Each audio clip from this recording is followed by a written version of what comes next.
You walk into a room. You bump into a chair. You say sorry.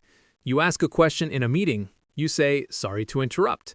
You take 3 seconds to find a file. You say sorry for the delay. It has become a verbal tic, a reflex. You think you are being polite. You think you are showing respect, but psychologically, you are doing the opposite. You are lowering your status. Every unnecessary sorry is a subconscious signal that says, I am a burden. My existence is an inconvenience to you. Furthermore, over-apologizing forces the other person to do emotional labor.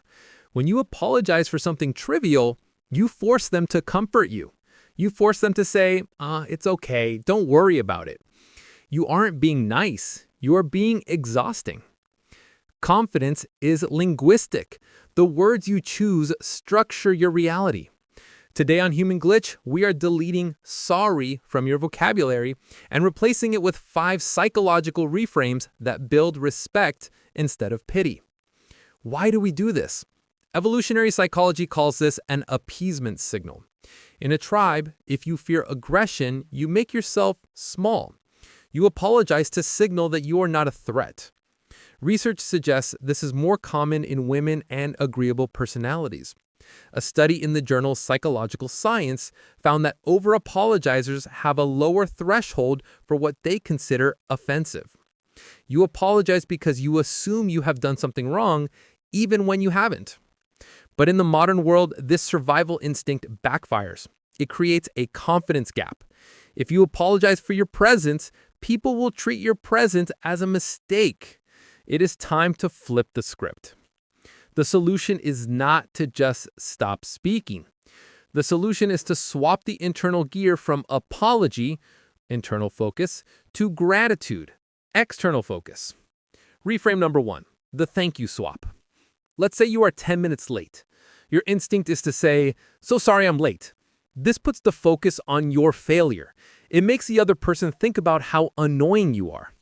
Instead, say, thank you for your patience. This shifts the focus to their virtue. You are complimenting them on being patient. You turn a negative into a positive.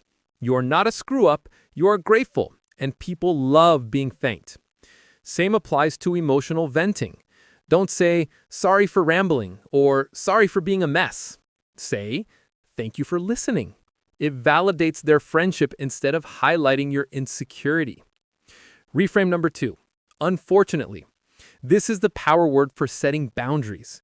When you can't do a favor or you have to deliver bad news, stop apologizing for reality. Don't say, I'm so sorry I can't make it tonight. Say, unfortunately, I won't be able to make it. Apologies imply you should say yes, but you are failing. Unfortunately implies that the circumstance is fixed and you are simply reporting the fact. It removes the personal guilt. It separates your decision from your emotion. It creates a professional distance that commands respect. Reframe number 3, I appreciate. Use this when you need to correct someone or ask for a change. Often we apologize for having standards. Sorry, but this isn't what I ordered. Stop apologizing for your needs. Instead, assume their cooperation. Say, I noticed this error. I appreciate you taking care of it. This is high-status language. It assumes that fixing the problem is a shared goal, not a personal favor to you. Reframe number 4. Here's the plan. When you actually do make a mistake at work, don't dwell on the error. Pivot immediately to the solution. Don't email your boss saying, so sorry I messed up the report.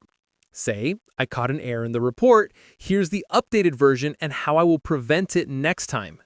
Competence isn't about never failing. It's about how fast you recover.